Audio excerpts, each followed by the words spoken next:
Okay, we'll go ahead and call our regular workshop meeting to order. First off, we have a copy of the agenda that's been supplied to you. If you, I'd entertain a motion to adopt that agenda. So moved. Second. Okay. Any discussion on that? Hearing none, all in favor signify by saying aye. Aye.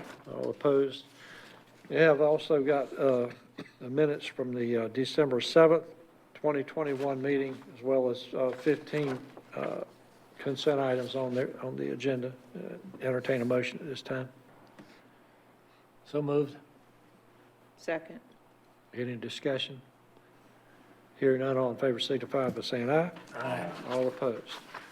That moves us to the business here. We have some workshop items, and first item, we're going to be discussing the budget, and Dr. Woodruff will be presenting this item. Jimmy, that clicker, this one.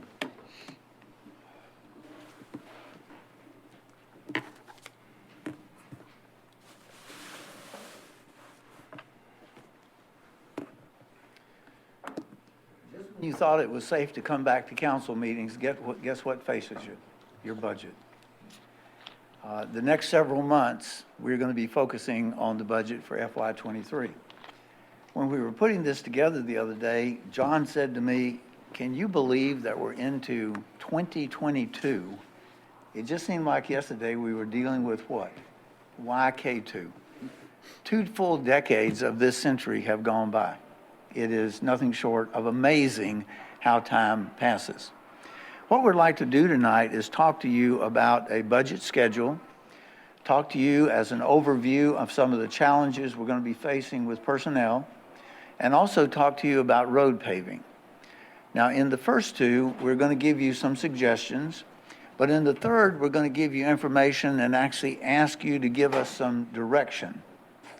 If you're on roads, what do you need? Any NC State person knows that on roads, Mr. Warden, you need what? Direction. And money, if you're going to pave the roads. I had to help you out there as much as I could, sir. Okay. Let's first of all talk about the schedule. You'll remember back in October, we began to talk about some of the major topics, and we're going to continue that for the next couple of months. We also need to get into the details of the budget in March and April, and we're asking you to consider adopting the budget in May. Now, why is that? Several of you who are sitting here this evening will be running for re-election in an election that's currently scheduled for May 17th. Now, remember, by state law, the budget has to be adopted June the 30th. Also remember that historically, what our program usually is for swearing in anyone who is newly elected is that the election occurs, in this case, on May 17th. Anyone who wasn't reelected at the next council meeting, we usually say our farewells and thank yous to that person. And then the next council meeting, we actually swear people in. Well, if you follow that schedule, that would give the newly elected people and that newly seated council only 3 weeks before June 30th. So it can be any schedule you want, but we're trying to lay out to you that reality. Here's the other reality. With the current lawsuits pending against redistricting, I heard a commentator say the other day, there's no guarantee there'll even be an election on May the 17th. So what we have to do, or what we believe, John and Carmen and Ron and I and Gail believe, the best thing to do is move forward full steam, run your normal process, and if by some miracle an election occurs, it occurs. But the main thing is you've gotten your budget out of the way. You've gotten it adopted. Now, a couple of quick updates. We brought to you the issue of hiring someone for the computer system. We got good direction from you, and we have now sent out an RFQ. We hope to get the responses back in within the next couple of weeks. So most likely in February or March, you're going to be seeing a report on where we are on hiring a consultant and how much that would be. You also heard Anthony talk about a transit contract. We know that that is going to have to be renegotiated. The RFP is out. Shortly, we'll be getting those in, and we'll be bringing that back to you. Fire Station 4, John and the county attorney are currently working on a sales contract. Tonight, what we'd like to do is give you information only, not asking you to make any decisions, about wages and hiring and some of the challenges we're facing. And we're also going to talk about paving. And again, in that area, we're going to be asking you to make some decisions. Why? Because right now, the asphalt plants are about to close, which means what? It's time to get all of the details out for the next series of bidding so that when it opens up, we can spend money. In February, we're looking at health insurance, and on the 22nd of February, we have received confirmation from Harry Smith that he will be here to talk about the revaluation. You'll recall that occurs every 4 years. This is the year. So it's going to be interesting to see what has happened to the tax base of the city. That same night, we're going to be talking about leadership transition planning, give an overview of the capital improvement program, and then either the 8th or the 22nd, we're going to be talking about some of the items that the mayor and council have, or if we're moving forward a little earlier, we will get those to you because we have received, I think it was 6 ideas from different council members. We need to get your direction on those things. As far as workshops, we will be sending you this over the next day. Carmen will be sending this out to you. These are just what we call jello dates, meaning what? They're not in concrete. So look at those dates. If they work, let us know. But we're proposing budget workshops every Tuesday like we have done for years. March the 8th, 22nd, 29th, April 5, 12, 19, and 26. The mayor has already informed me that early in April he will be out of town. Some of you probably have vacations or whatever planned. We will work around those. So look at these schedules. We are proposing a public hearing on April the 19th and potential adoption in May. We will get these out again to you tomorrow by email and ask you to check your calendar and let us know, yes, I can make all those, or nope, the only ones I can meet are this, this, and this. And then we will finalize the schedule. Does that sound acceptable to y'all to try to do this way? Now, let me ask the most important question. How do you feel about trying to get this budget adopted in May before the election? Mayor, I'd like for you to ask the council what their thoughts are. Mr. Jackson? Good. Thank you. Mr. Sosa? Carl. I agree. Oh, were you going to say something? No, go ahead. No, I do agree. I think it'd be good while we have this group together to get it done so we're not under any pressure with guideline or time frames. So. Mayor Pro Tem Bittner? Agreed. It's unanimous. Then that's the schedule that we will work on. Let's talk about some of our topics tonight, and one of the key things we're going to have to focus on this year is the workforce. You have 582 full-time positions, 8 part-time benefited, and 151 part-time without benefited. Now, the part-time without benefited are primarily people such as scorekeepers, they're your crossing guards, like that. The real focus that we're going to look at this year has to be your current employees who are full-time. Competitive wages for new hires, competitive adjustments for the current employees. Here's one of the rules that I am placing upon the staff. You can violate the rules because I work for you. They can't violate the rules. The number one rule is this: there will be no request for new employees unless you can show that there's going to be grant funding. Let me repeat it again. Mr. Thomas was kind of leaning into that comment. There will be no request authorized by the city manager. There will also be no department issues brought to you for new employees anywhere in the city unless they're going to be grant funded. Why? Folks, we got a tight budget, and I'm going to show you some information tonight so you'll understand that. The current entry wages for many, not all, many of our positions are simply not competitive.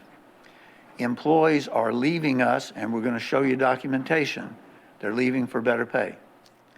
Health insurance premiums, as you know, we're self-funded, and those premiums have gone up significantly.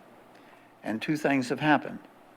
They have consumed, for many of our lower wage employees, they have consumed almost the full cost of living adjustment that you have given.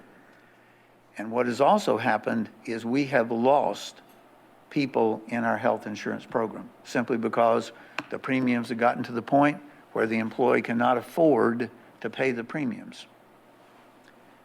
We'll show you data on that in, I believe it was February. Currently, there are 101 city employees who make less than $15 an hour. And that's of your full-time staff. That's not scorekeepers. Police step plan was adopted in 18, the fire step plan in 19, the communication step plan in 20. The only three areas of your employment that are on a step plan are in public safety. One of the things that we need to be doing is looking at those step plans. One of the things that Chief Yanera brought to my attention last week was a recent change in what the Sheriff's Department is doing. A PO1, Police Officer 1, has to be fully certified. We start on the step plan at $38,000. Just recently, the Sheriff's Department announced their starting pay for certified people, which are the equivalent of our PO1s, is $43,000.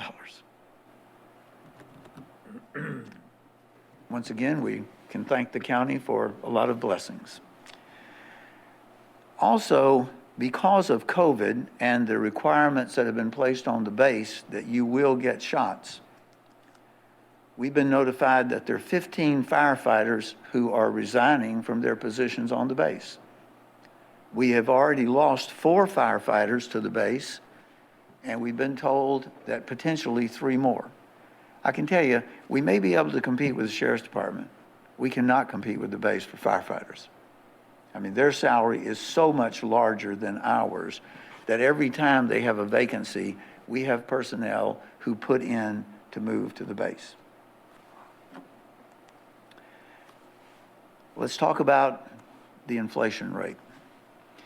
I know that every time you go to the gas pump or every time you go to buy canned goods at your favorite grocery store, it's pretty amazing. I know when Gwen and I got married and we would go through the grocery store, she made a comment to me that said, "Can you believe that canned goods have gotten almost 50 cents a piece?" Well, I hope you had black-eyed peas, collard greens, and cornbread for the new year.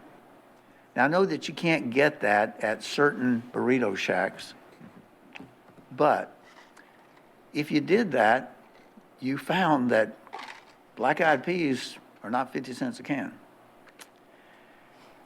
The November just closed published inflation rate for this part of the country is 7.9%. They are projecting that for the average over 12 months for 22, I'm sorry, that should be 21, that for calendar year 21, January of 21 through December 21, it's going to be 5.8%.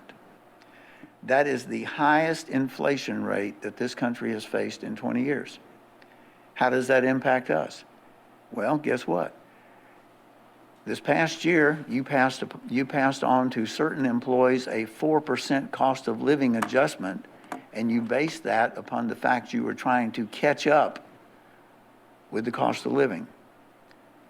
I can tell you now, a 5% cost of living adds over $1 million to your payroll.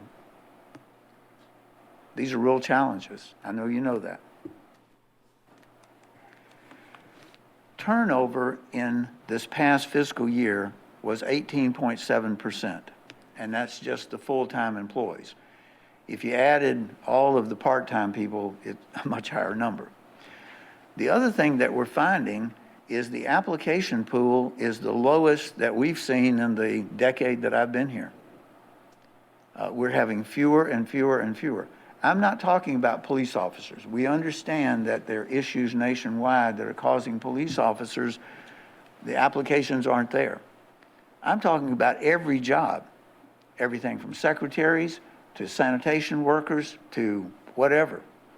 It's the lowest pool that we've seen in 10 years. And guess what? It's not a very competitive pool.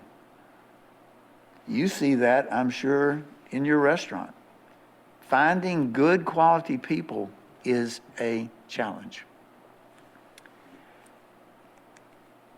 Here are a couple of examples.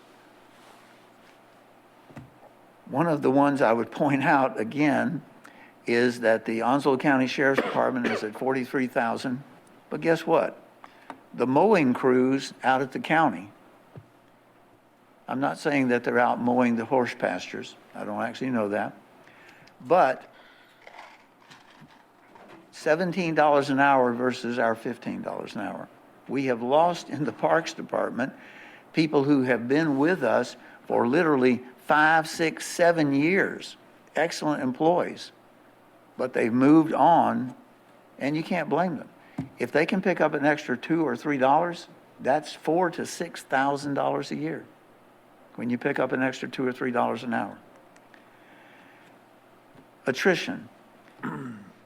In 20, we had 134 people leave the city. And from full-time employees, it was 14%. Why did they leave? Better pay and so forth. In 21, the number has increased to 180. Let's go back. 134. You're always going to have some people leave us for these reasons, especially their spouse being relocated in the military. 180 when we closed out calendar year 21. And the turnover rate of full-time employees went up right at 4%. Why? Again, the same reasons. Better pay, career, and so forth. Let's look at your city workforce. I appreciate the fact that Dr. Washington asked this, and we shared this with you probably a month ago, but I do find it very interesting. We are a male-dominated organization. Why is that? Well, look at what we do. On the other hand, I will tell you, in the street department now, we have several female crew leaders and several crew employees who are female who get out there and do the hard work, digging the ditches and cutting down trees and all that. And in sanitation, we have seen what I call the tailboard riders, the folks who actually pick up your cans. Several women become very successful there. But we are a male-oriented, a male-dominated organization. We have about 30% female. From a race standpoint, we're 66% white and 18% black when it comes to females. When it comes to males, we're 73% white and 16% black and 11% other. From a veteran standpoint, we continue to try to employ the veterans. That's one of the things, if we say that we're the home of the Marines and sailors, we need to do everything we can to hire exiting military personnel. And you can see that we have 136 veterans. And when you add their spouses, we're right at 30% of our workforce is directly related to military. And we are proud of that. Again, when it comes to veterans, you can see the racial breakdown. Here are some recommendations that I'm setting forth from a management standpoint. You'll have to decide, do you agree with these when you get into the budgets? The priority has to be for our current employees. We have to do everything we can to keep the people that we have already trained. We need to get competitive wages for the new hires, and again, competitive adjustments for the current employees. And I'll repeat again, my directive as the city manager to the departments, do not even submit new employee requests unless you can show that they're going to be grant funded. Now, why is that? After everything you've heard on the competition and salaries, I think you can begin to see the following. After external increases, any additional money is going to be recommended by the manager to you to go to employee wages and hiring. Let's talk about that a second. You remember you have a line item budget. There are things in your line item that you actually control as a department head. What are some of those? Travel and conference, uniforms, supplies, those type things. What I've said to the department heads is this: whatever those items totaled in the current budget, that's the maximum you can ask for in the future budget. So for example, if in a department, all of those items that you can actually control came to $100,000, that's what you can ask for next year. Now, if you want to move stuff around from line 1 to line 4, that's fine. Don't ask for more than what you had this year. There are external increases that none of us can control. For example, electricity. If electricity goes up, or if an insurance policy goes up, you can't control that. If the price of gas goes up.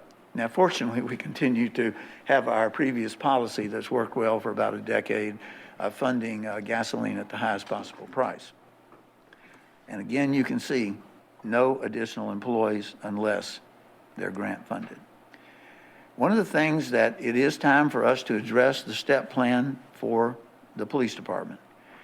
One concept is to address the step plan for the police department, and then for fire and communications, address those next year. We may be able to modify that depending on money. But we do know that the step plan for the police department is now time to reevaluate that. And then the other thing that's going to be difficult, as you have seen, is addressing inflation.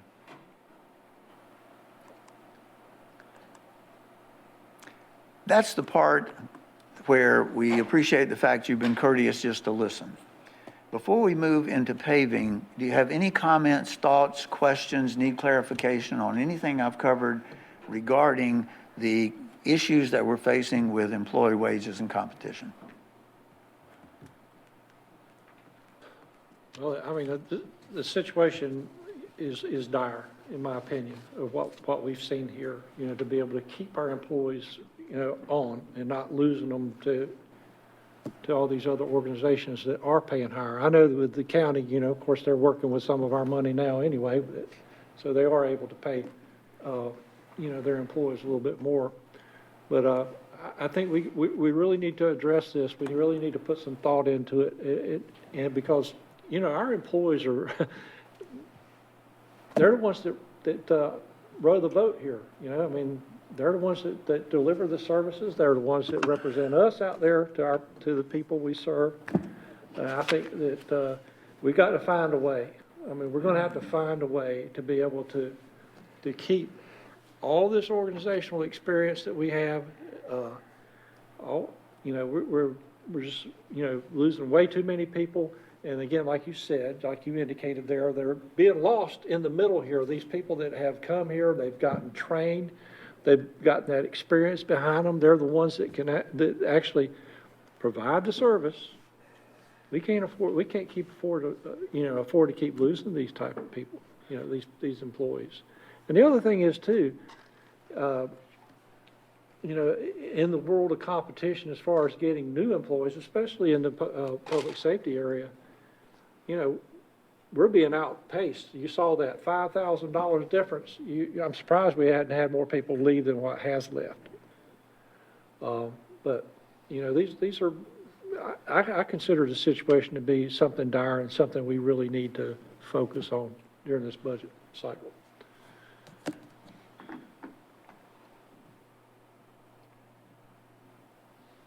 Any other thoughts?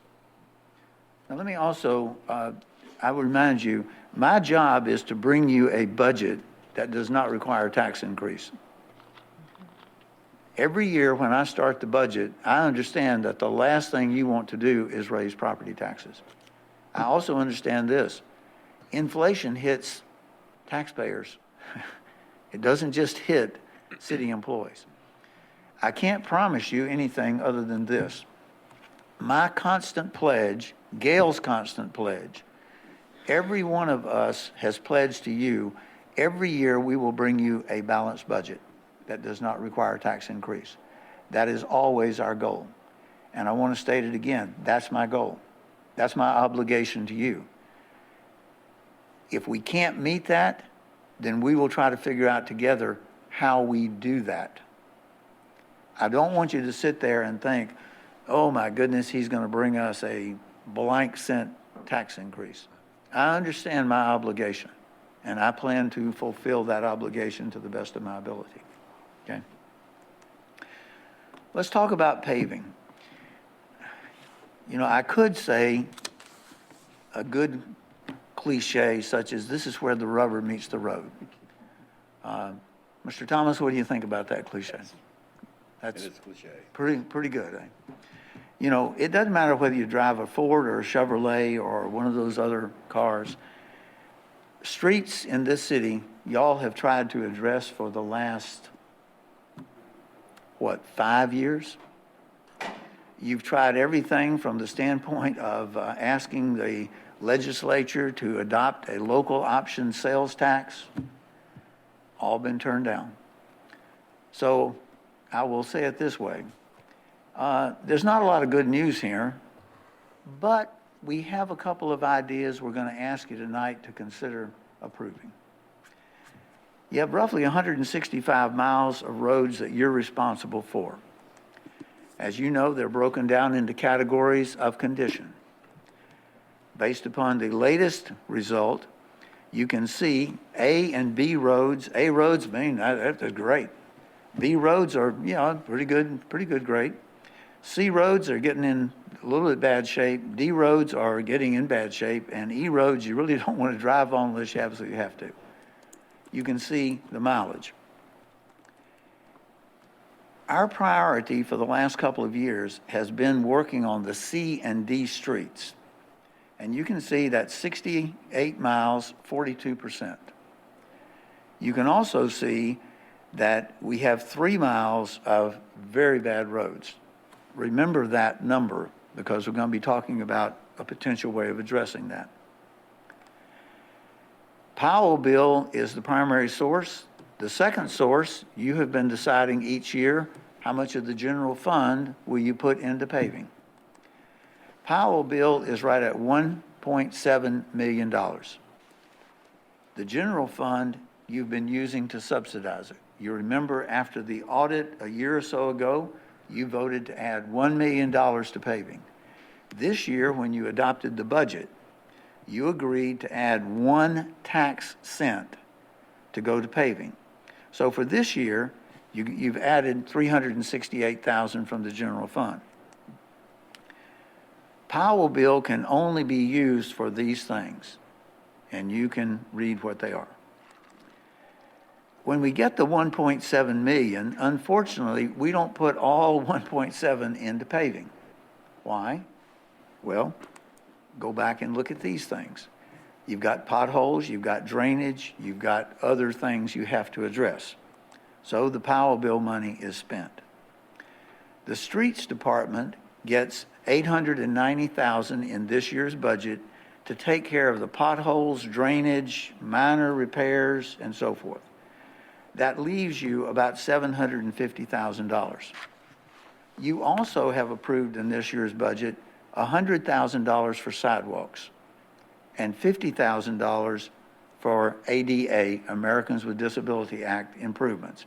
That's where we have curbs that are blocking ramps, or no ramps exist, so we go in and fix them. Powell bill gives you about 3 miles a year. Now let's talk about that. We don't actually go out and pave most streets from pillar to post. What we do is we rate a street in sections. Now last year, we were able to get into certain streets because they were only, let's say, 1,000 feet long, and we paved the entire street. Most of our street paving, though, is block by block. So if you have a long street, such as Doris or, a street like that, you don't pave from one end to the other. You pave segments. At that rate, you can see we're not ever going to get there. The general fund subsidy this year will add a mile. So using the 750,000 from Powell bill and the 368,000 from the general fund, we think you're going to be able to pave 4.5 miles of road.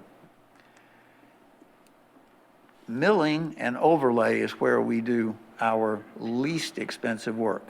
That's what most C and D roads need. When the base fails, though, you have to do total reclamation. And you can see 1 mile of total reclamation will take up the entire Powell bill money. Water and sewer lines, if you have to replace those and pave, then per mile, you're up to as much as $1.5 million. Let's talk about some things that maybe we can do.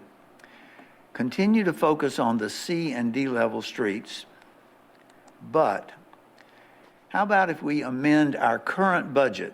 We're not talking about FY23. Let's go in and amend our current budget by reducing the sidewalk allocation from 100,000 down to 50,000. And maybe if we get towards the end of the year and have even any of that 50,000 left in sidewalks available, we squeeze that into paving too. We think that it's a good idea to leave the 50,000 for ADA. And one of the reasons why is you as a council have to adopt an ADA program every year. And in that, you pledge to do certain things, including handicapped accessibility. Also, as you will recall, I believe it was 2 weeks ago, Senator Lazara sent a letter which you each got a copy of. And it said that the Senate, that through his efforts, the state budget was giving the city a $1 million grant. On the other hand, it didn't actually give $1 million to the city. You remember what it did? It said that 250,000 of that is to go to pay Sturgeon City debt. And what we will do with that 250,000 is to put it in a restricted fund so that each year over the next 3 or 4 years, we will draw down the $75,000 that Sturgeon City is required to pay on the debt of the Sturgeon City Environmental Center. Also, that letter said 100,000 will be directed to the YMCA. It did not say for what purpose. And 100,000 will be directed to the city of Richlands. So simple math says you got a grant for $550,000. Now, the mayor has talked to Senator Lazara. What did the senator say regarding use of that money, Mayor? Well, I asked him what his opinion would be about us using it for the paving, and I've asked him this on a couple of occasions. As a matter of fact, I was on the phone with him in the parking lot prior to our meeting, and just to verify that he was going to be okay with that. And he said that the paving would be fine. He says he knows that that's been something that we have fallen behind on, that is a high demand that we're hearing from our citizens, and that he thought that that would be an excellent use of the money. Now, in fairness, it is unrestricted money. If you decide that you want to do A or Z, you as a council make that decision. I would recommend what the mayor's recommending. From what we're hearing from the citizens, the number one concern they have is paving. But that's going to be a decision we're going to ask you in a few minutes. Are you favorable towards that or not? Let me also talk to you. I'm sorry, Mr. Bittner. Yes, sir. Can you back up a little bit, that money for loan payments in Sturgeon City? Explain that a little bit more in detail, please. When the bonds were issued to build the Sturgeon City Education Environmental Center, you entered into an agreement on how the debt payment would be paid. You recall it's a 20-year debt, long-term debt, and the Tourist Development Authority agreed to give $150,000 annually towards that payment. Sturgeon City agreed to give $75,000 a year. The city makes up the difference in the bond payment. The total bond payment is well over $300,000 a year. In Senator Lazara's letter, he specifically says that 250,000 of the 1 million is to be earmarked to pay the debt payments so that Sturgeon City does not have to make that $75,000 a year debt payment. This will replace it for a number of years. Now, simple math tells me that that's 3 years plus, 75, 75, 75. Is that right, Mr. Thomas? Are we generally online? So it did go to them. It didn't go to the general fund where we were paying the No, 75. it doesn't actually go to them. All of that money comes to the city. It's money they don't have to pay. It's money they do not have to pay. Okay. That's right. So it wasn't going to help us pay our 75. No, So sir. Them pay their 75. It is for Sturgeon City's payments, but the money actually comes directly to the city. Then Gail will do that annually. Sir, does that, Yes, sir, that answers it perfectly. okay, thank you. Wait a minute. It says I'm looking at the letter, it says Sturgeon City debt repayment.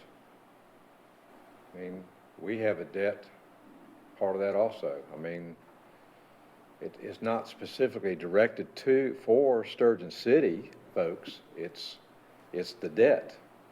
Well, in conversations with sorry about that, I demoted him. In conversations with Senator Lazara, he was very clear, He it is intended to it. take the place of what Of Sturgeon their- City, Of their contribution. Of their Not contribution. total debt, just their portion of the debt. correct. Okay. Now, Mayor, if you'd like to call him tomorrow and just verify that again, but that's my understanding from our That's my conversation. understanding too, but I will call him tomorrow and verify that again with him. But he was pretty clear about that, I thought, so. But you're reading it accurately, it's just his additional verbiage. Judges. Okay. Let's talk about the American Rescue Plan. Many months ago, we talked about the 9.1 million that we were getting from the American Rescue Plan. And this council voted that all of that money would go to what I call the Northwest Passage, or officially known as the Parkwood Regional Sewer Project. I think that was a perfect decision. However, upon further review, as they say on the TV football shows, guess what's happened? Senator Lazara has put in this year's budget $20 million to help us pay for that 38 plus or minus $1 million project. So right now, we have roughly a $38 million project with $20 million from the state grant, and Wally and his folks have filled out all the necessary paperwork so that we can qualify for that money. He didn't just send us a $20 million check, Mayor. Also, you have the $9 million. So you have $29 million. You also have rates. You have rates that you have increased on the assumption that you were going to have to pay for all of it. In the budget, we will show you the impacts on your rates. You can decide, do you keep the rates where they are at annually increases of 2.25%? Do you make some changes to them? Or here's the thought. The $9 million cannot be used for paving. Okay? However, it can be used for water and sewer projects. How many of you, well, I'm going to ask Mr. Jackson first. Mr. Jackson, when you came to the council meeting tonight, did you drive on coal? Very much so. Very much so. It's probably one of the heaviest used ways of getting out of your subdivision. Would you agree? I have to drive on coal. And would you also agree that coal is a Class A? It should be categorized as a Category A, top of the notch, perfectly smooth, wonderful street. I'm really concerned about what an E is then. How many of you have driven on DeWitt? Okay. What about Brookview? Okay. Do you know why those roads have not been repaved? It's not because the asphalt doesn't need to be replaced. It's because the sewer system in those roads has failed. I want to walk you back a second to the 3 miles of E streets. Why are we not touching that? Because if you did, you wouldn't pave anything else that year. Here's the thought. Because those 3 streets and 1 or 2 others are in such bad shape because of water and sewer issues, and because water and sewer are authorized expenditures of the $9 million, let's take 3 million of those 9 million and let's prioritize the east streets that are in the condition they're in because of water and sewer. Now, guess what? If you have to dig up the road in order to put back in water and sewer, you also have to repave the road. And thereby, that repaving becomes eligible under the American Rescue Plan. But you cannot take American Rescue Plan and just pave roads. If you dig up the water and sewer, like Cole, DeWitt, Brookview, Wally can give you 1 or 2 more, then guess what? You can pave those roads because the asphalt had to be dug up to replace the water and sewer. Now, if you did that, you might be able to get a little more than 2 miles. You might be able to address your east streets, because your east streets are all in the same condition for the same reason. Water and sewer has failed. In summary, here are some considerations. Reduce the sidewalks from 100 to 50,000. Add the 550,000 left in the grant from the state. Take 3 million from the American Rescue Plan. Add that to what's already in the Powell bill. And we project that in this current fiscal year, not next fiscal year, we can move from roughly 3 miles of paving to 8 or 9 miles of paving. Now, what we would like to ask you to do is this evening, or not on the 18th of January, and I'll come back and explain that, either now or the first meeting in February, give us direction. Are you comfortable with these recommendations? Why do we need that? Well, number one, if you're not comfortable, then we just go ahead with the paving program that's in existence. Number two, if you're comfortable, then we've got to go back to you and formally amend the budgets to put this money in the right place. So that's our considerations, our request of you tonight on the paving. Do you have any questions about what we've covered? Yes, sir. Concerning the sidewalks, before I'd make a decision on reducing that by half, is I'd like to find out the areas targeted for sidewalks. Are they replacement sidewalks or repair to existing sidewalks? Are they to bridge gaps between sidewalk areas?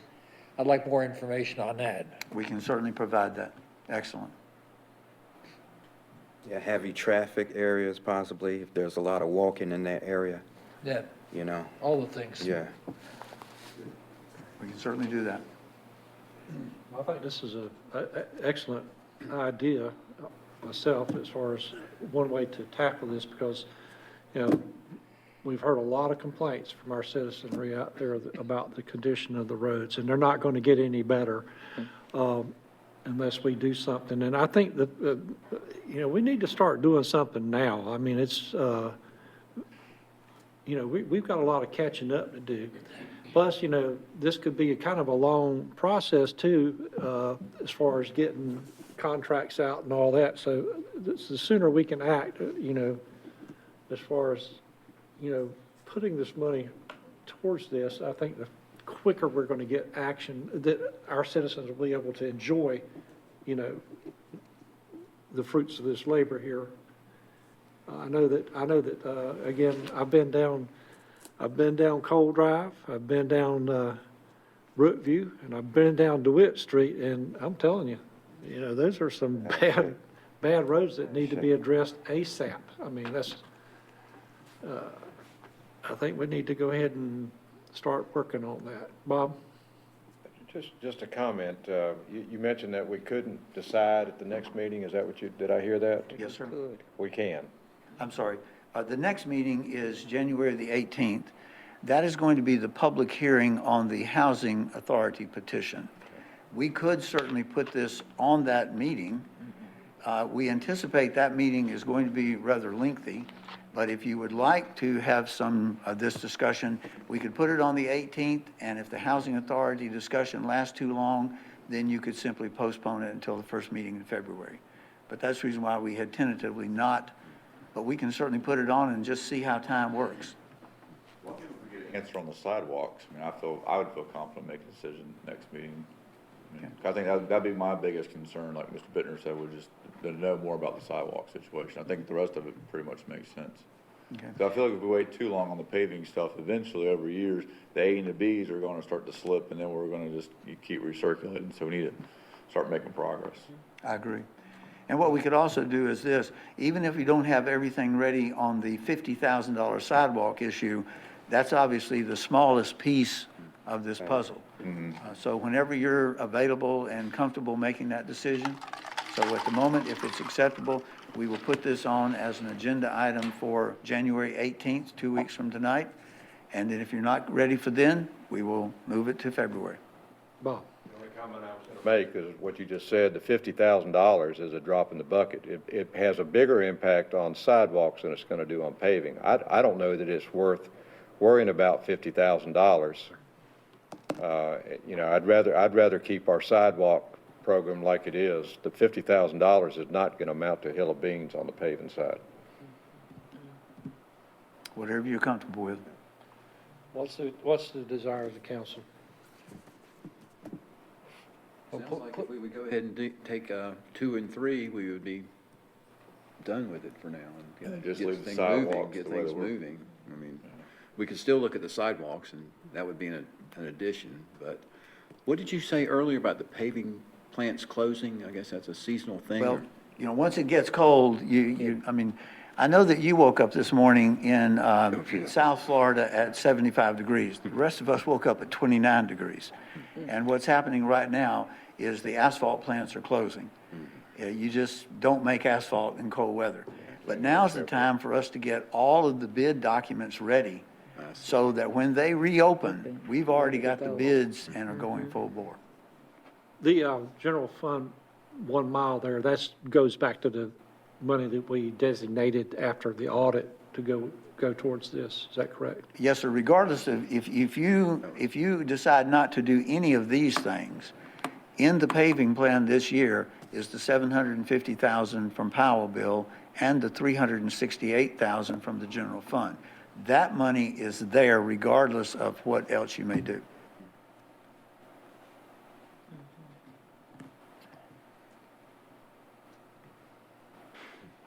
Thank you very much for your time. I know this was a long presentation. I don't think we're done with the discussion. So I'm going to sit and let y'all discuss it. I'm ready to go ahead and make a motion that we amend the budget to reflect the $550,000 and the $3 million transfer from those funds to the paving and the sewer and water repairs that they could accomplish. And we'll just leave the sidewalks alone. We'll just look at the sidewalks later, and we could change that if we. I agree. so I'll second that. We have a motion and a second. Any further discussion? All those in favor signify by saying aye. Aye. All opposed? Okay, you got your direction. All right, let's see. You were going to do, I said there was a one city, our city, my city moment before the report, so. Okay, I'm just going by this script right here. So let's go to reports then. I'll start with Mr. Ward. I have any, but I'm proud to be here. Thank you, Mr. Mayor. Proud to have you.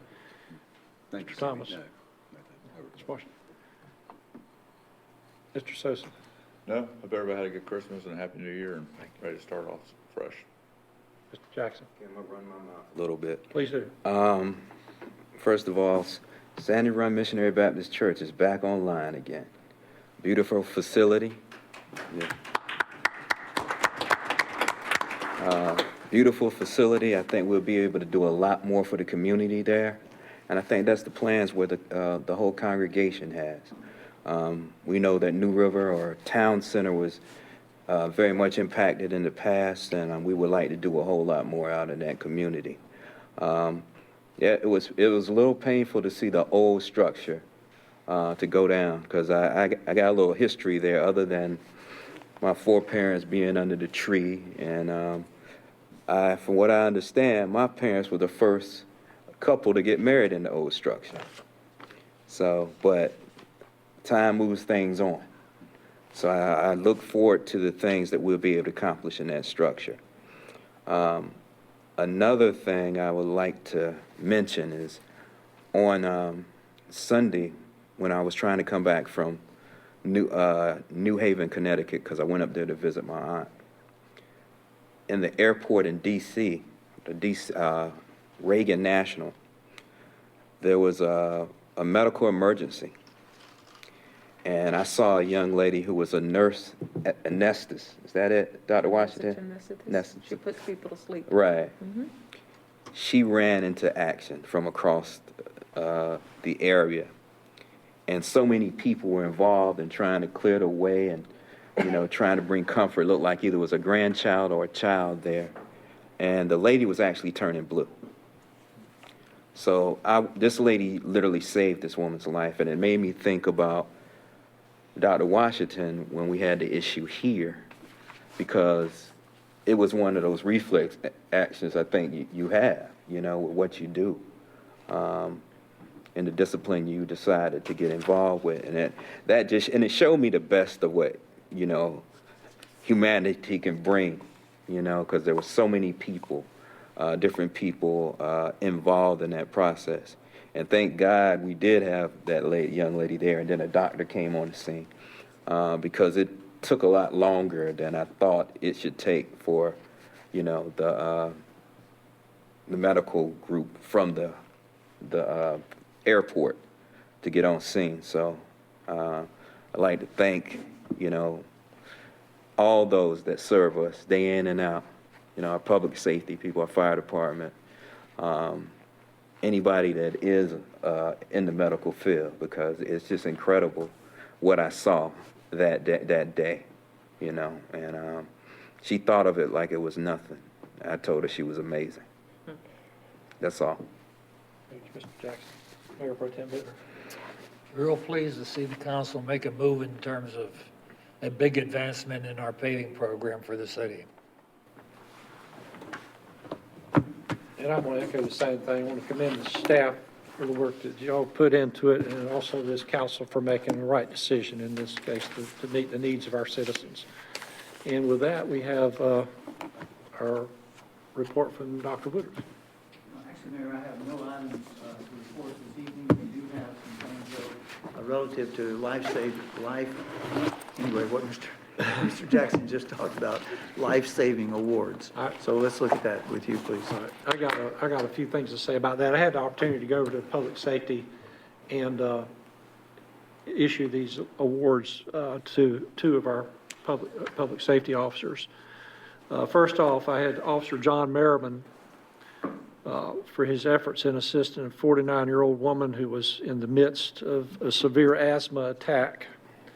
And with great efficiency, Officer Merriman provided CPR until EMS and the Jacksonville Fire and Emergency Services arrived on the scene. Without Officer Merriman's swift response, the patient would not have survived. So congratulations to him. Next, I have Officer James Springfield for his assistance with a choking victim. The victim's airway was blocked. Officer Springfield administered the Heimlich maneuver and dislodged the obstruction, saving the victim's life. The swift response of both of these officers during these medical emergencies are commendable and they're worthy of the life-saving award, which they have been given.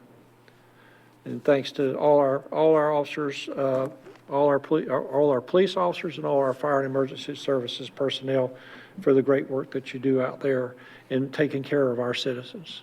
Thank you.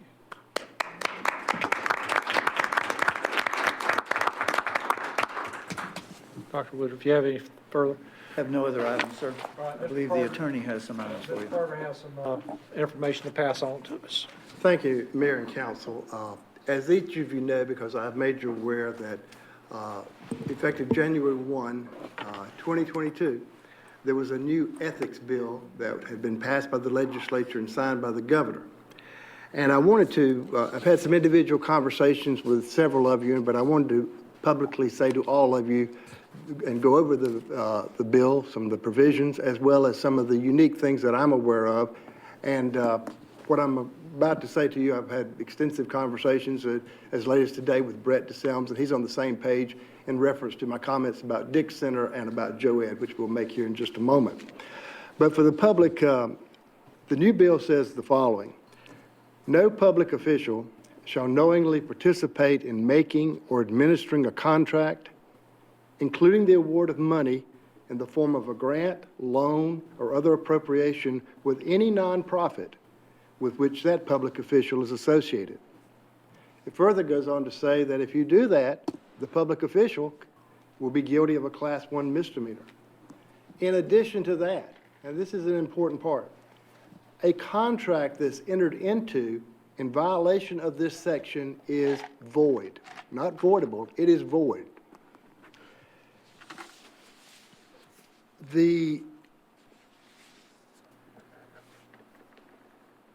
There is one exception here that I think, and Mr. DeSelms agrees with me, applies to the Dix Crisis Center.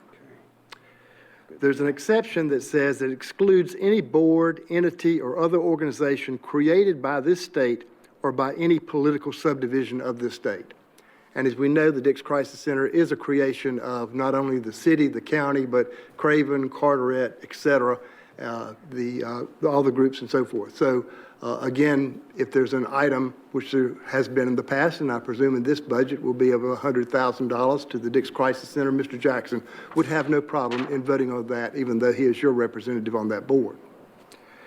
However, Joed, which Mr. Warden is the representative there, is truly a nonprofit, a 501c3 nonprofit. And both Mr. DeSelms and I agree that he nor Mr. Bennett, on behalf of the county commissioners, could vote on appropriations or contracts with. And one of the contracts that you just have done prior to this law becoming effective, of course, was to lease the train station downtown. So when that lease were to come up, Mr. Warden would not be able to vote as long as he's our representative or the council's representative to Joed. Having said that, my recommendation to the manager and to the mayor and council would be that the budget that you put together this year not include whatever consideration you want to give, if any, to Joed, but rather go ahead and approve your budget. And then as an amendment, so Mr. Warden, we want him to be able to vote on the budget up or down or whatever. He needs to do that. And then an amendment after that could occur to approve whatever in reference to Joed, and Mr. Warden would recuse himself. And I'll just quickly touch on this. This statute says that all you've got to do is the public official shall record his or her recusal with the clerk to the board, and therefore that takes them out of the equation. They don't vote or whatever.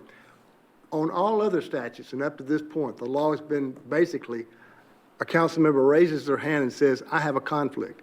But it's been up to the council to make a motion and to agree whether that is in fact based upon legal consultation, if that's a conflict or not. And this particular ordinance, the fact that that person, council member or TDA member, because I'm going to have the same conversation with them, has that type of a conflict, that in itself allows them to step aside and not voting. But again, that's the issue there with Joed.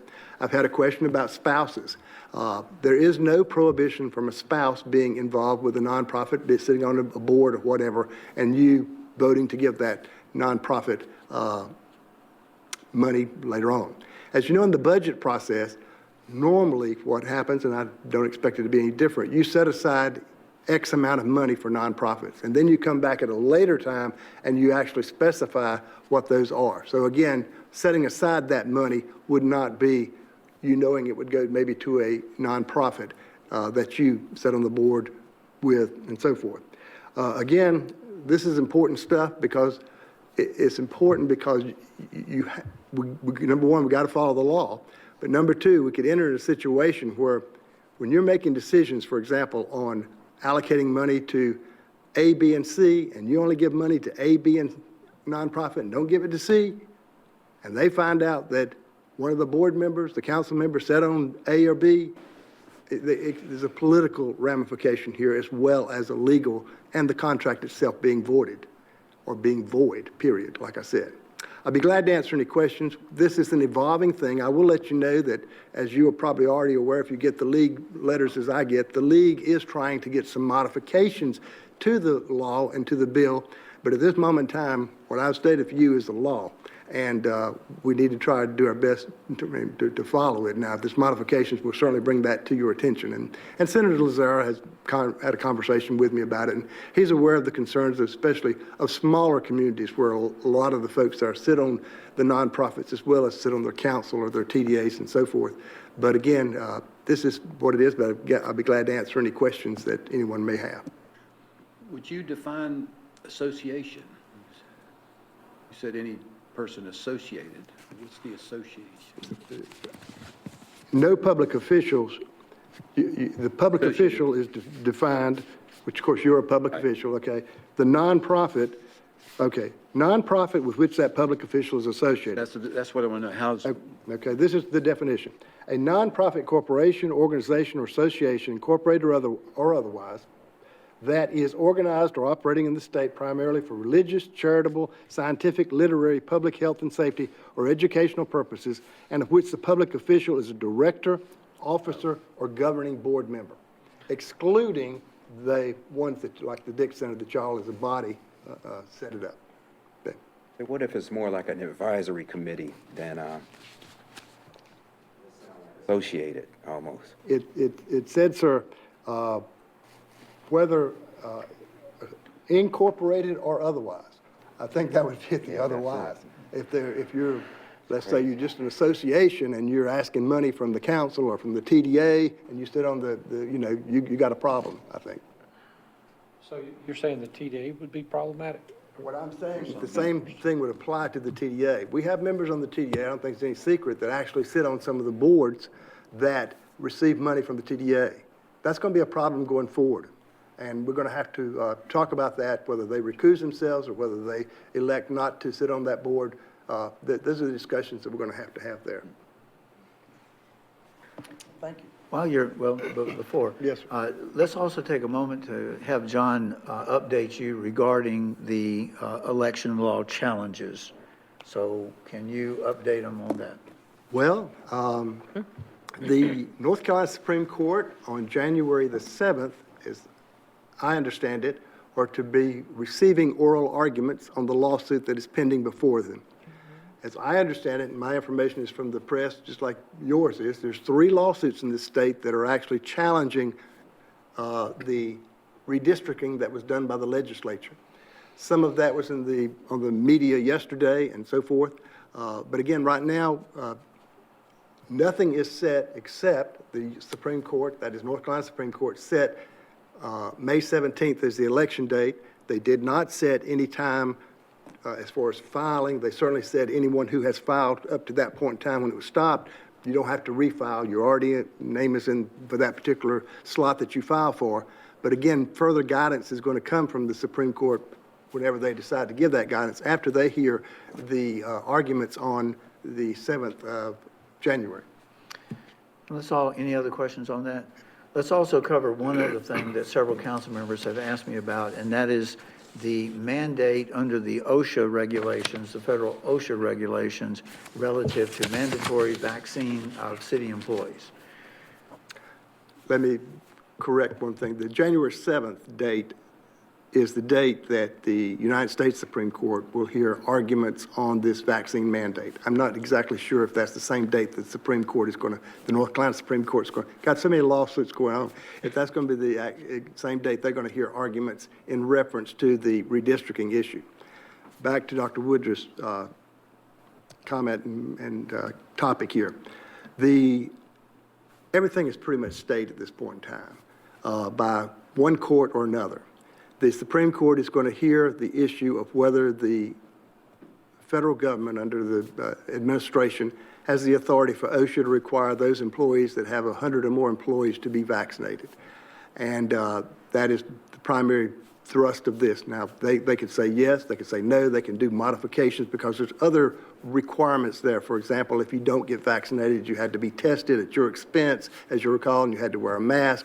There's all kind of ways. So it's not necessarily a win or lose deal. The court could cut and slice and elect different things. But right now, everything is pretty much on stay. Once the United States Supreme Court answers some of those questions, then, because North Carolina runs its own OSHA program, the state of North Carolina would then have to take over and decide whether they're going to follow the Supreme Court and the federal OSHA department as far as the implementation of whatever, if there is a program of vaccination, whatever that program may be.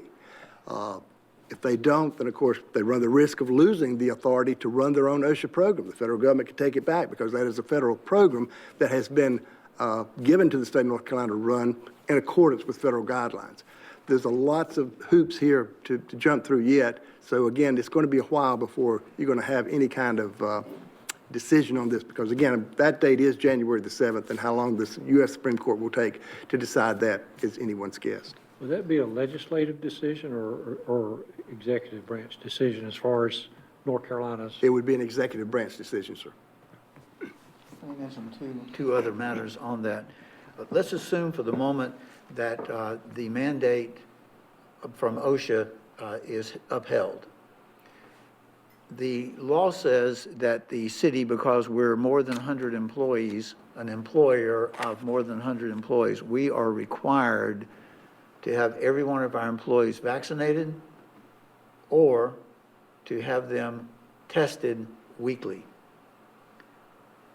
The vaccination part, at the present time, we don't have any data, nor have we had the right to gather that data on how many of our employees are in fact vaccinated. Remember, we have 580, but we also have all of the part-time employees. So this is going to cover about 700 people. Okay? Now, if the rule as currently promulgated stands, we then have the right to actually require every employee to tell us vaccinated or not vaccinated and show us proof. Anyone who can say, I'm not going to be vaccinated, we then have to set up the testing weekly. The law does not currently say whether the employer, well, actually the law says that the employer is not required to pay for that testing. One of the things that we will bring to you, though, will be some guidance as to how you feel about that. What we can tell you is that currently we pay $55 a test. So for every 100 employees, that's $5,500 a week. So if we have 200 employees or 300 employees, you can see very quickly this gets to be $11,000, it gets to be $16,500 a week. If you said and agreed with me as the manager that we are going to require all these people to pay their own test, okay. If on the other hand we say, look, we're going to have a grace period here, and for the first month or 2 months, the city will pick up that bill, but there's going to come a point where you as an employee is going to have to pick up that bill. I just want you to be aware, the financial consequences, there are medical, societal, but also financial consequences that we as an employer are going to face. 1 month with 300 people will cost us, what, $16,500 times 4. That's about $72,000. Those are things that we are going to be discussing with you as we learn more about the ruling from the state Supreme Court. Sorry that this part, what did I say? You said state, United The States. state, I'm sorry, the United States Supreme Court. Sorry for this part to take a little bit longer than normal, but I think it's important for you to have those legal updates. Any questions on those items? Thank you for your courtesy. Move. All in Second. favor, signify by saying aye. Aye.